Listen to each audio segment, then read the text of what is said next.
start with is a warning. This talk will not be... I'm not going to convert you to any religion. That's not what I'm trying to do. It's also not going to be a talk debating which religions are good or evil. I'm not actually religious myself. But when you rock up to do talks and you say your background is biblical studies, 9 out of 10 times people think you want to be a vicar. So, I don't. I love Dawn French, but no. I'm also not going to be covering the basics of is there any religion in games, because we're all video game fans here. We all know there is religion in games, and if you played any Japanese RPGs, you know there's a lot of religion in video games. Also, Jenny Goodchild covered a lot of the stuff about religion in games in her previous VideoBrains talk, so I'm going to assume that you've been really good and you've already watched that, or you were here first anyway. So, my talk is called Midnight in the Virtual Garden of Good and Evil. Apart from being an extremely wordy title, it's basically suggesting that we've reached a kind of midnight between the good and bad depictions of religion in games, and that we've started to see a good deal of games that not only approach religion within their narratives, but that they actually deal with it in a much more detailed way than the games that come before them. So, religion has been a part of games since very early on, but probably the most popular version of this was in God games. You'd be surprised how many people forget or don't realise that God games are religious. Really? Now, I'm not saying they're a good representation of religion in games, only that nearly all of them engage with religion. In God games, you usually play as God. As a game including religion of this pre-Midnight era, it's pretty simple in the depictions of religious figures in Populous. In this case, a god, and what the god's attitude to their followers should be.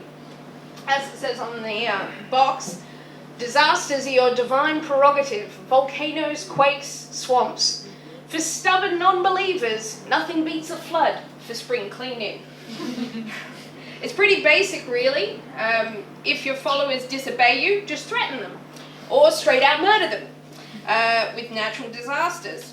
This binary depiction of religion was pretty standard within God games of the era, like Black and White, and in strategy games like Civilization. In early Civ, religion felt like it was just another thing to put into your cities, like a bank or a workshop. So after passing through the pre-Midnight era of religion in video games, I didn't get to mention many, I know, where most deities appear as either ambivalent or downright irresponsible, we moved to a point within games where the games actively tried to interact with faith and the surrounding aspects of religion in a somewhat serious manner. I say serious, but this section does involve a title in which one of the main characters has to battle a giant whale that turns out to be their dead parent, and who is ambiguously called Sin. So, Final Fantasy X was released in 2001, and has what I believe to be one of the earliest versions of a female Christ figure in the character of Yuna. I could be wrong, don't attack me. Yuna has multiple iterations of Christ-like characteristics, including, but not limited to, self-sacrifice, purity, leadership, and of course, the whole walking on water thing.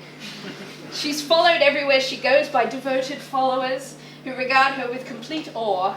The party in which the player assumes a role within, of course a motif used in nearly every Final Fantasy game ever, is actually a group of disciples willing to give their lives for Yuna to succeed. In fact, when Yuna's time comes, it's the main player character who assumes her place as sacrifice. Whilst Final Fantasy X had some in-depth conversations about faith, belief, and having a faith outside of an organized religion, it's still stuck in the simple equation of organized religion is corrupt and therefore evil trope that we have seen repeated across media.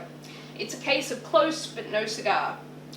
Several years later, and Square Enix had another go at the idea of a female messiah, except this time they went full tilt by reintroducing previous heroine Lightning as an apocalyptic savior of humanity, who is referred to as the Savior. Through a convoluted plot line of 3 games, which I'm a little embarrassed to admit I played the hell out of, Lightning ends up in a world which has 13 days till the end, where she has to save as many souls as possible, so she can fill up the ark, and God can start the world afresh. Except this time, Lightning finds out these saved souls won't have their pesky self-will or consciousness to deal with, and will instead be mindless drones.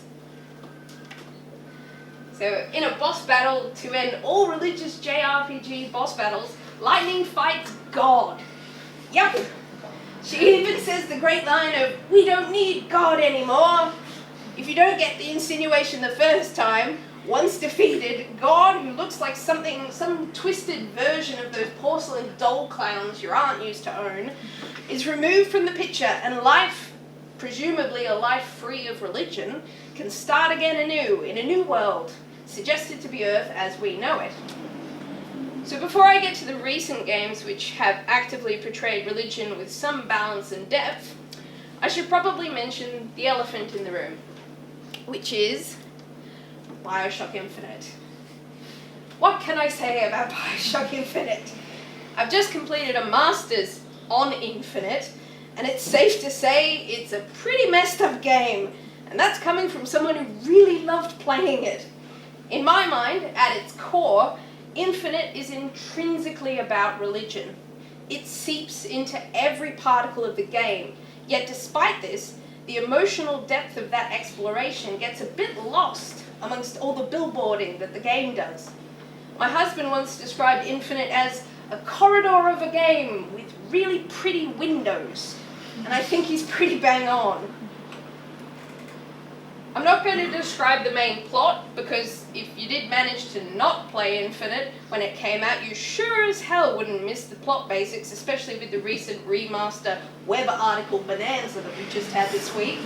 Safe to say, Infinite's plot line regarding religion and regarding most things can be summed up as, zealotry is bad.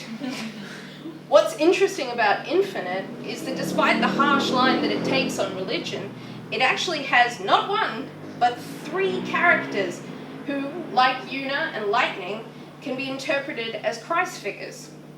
Whilst Booker is the eventual hero of the story, which is funny, seeing as he kind of doesn't end the game walking off into the sunset, both Daisy and Liz can also be seen as Christ figures, each being disqualified by the game's narrative, one for race, the other for gender.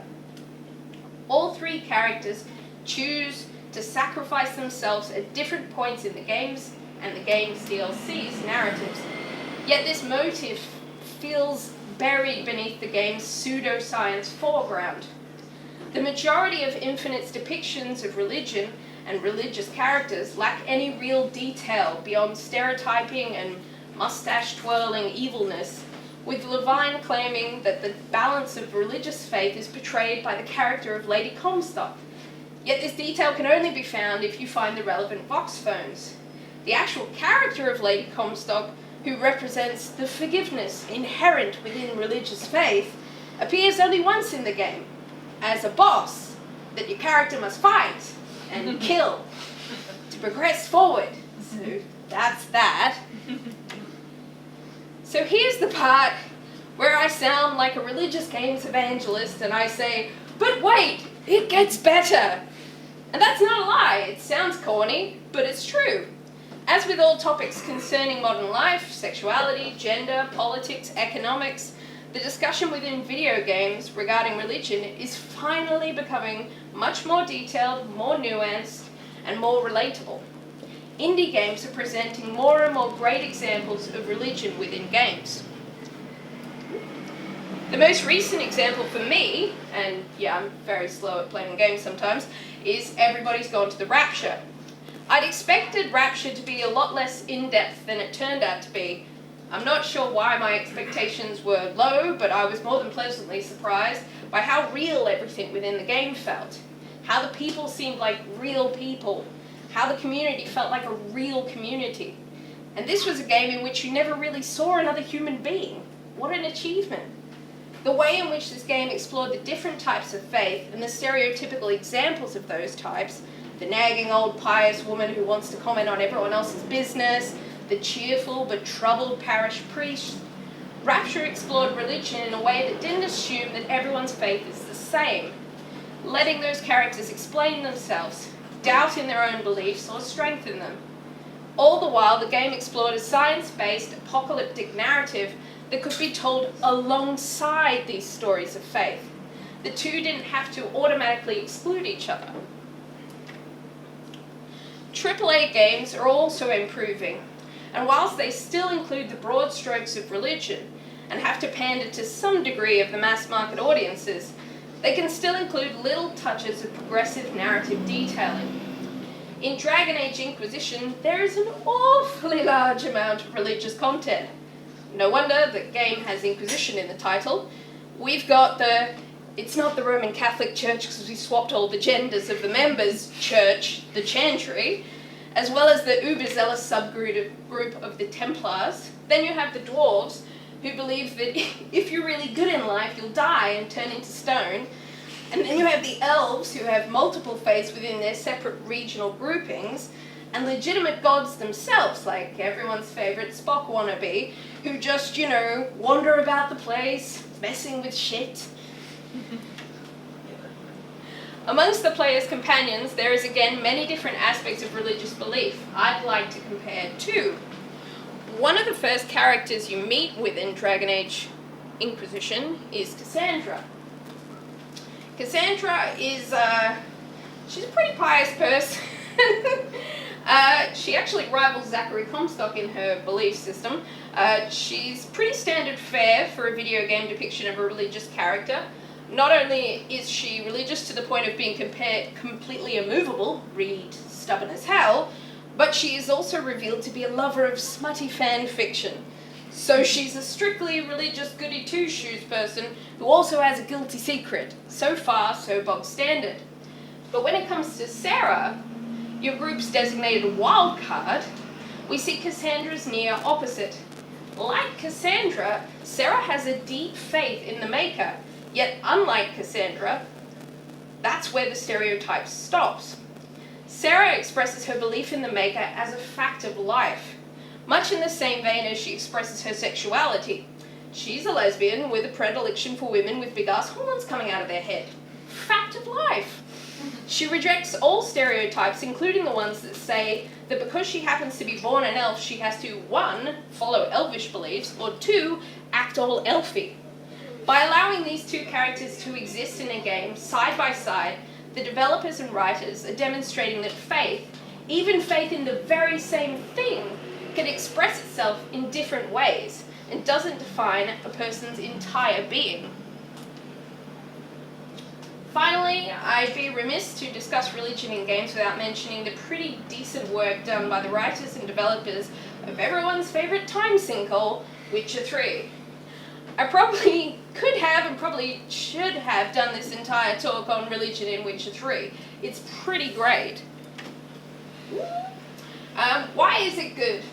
Like everything in Witcher 3, the game comes at religion from Geralt's point of view. And Geralt isn't religious. He knows that there are things out there, he doesn't need to believe in them to make it so.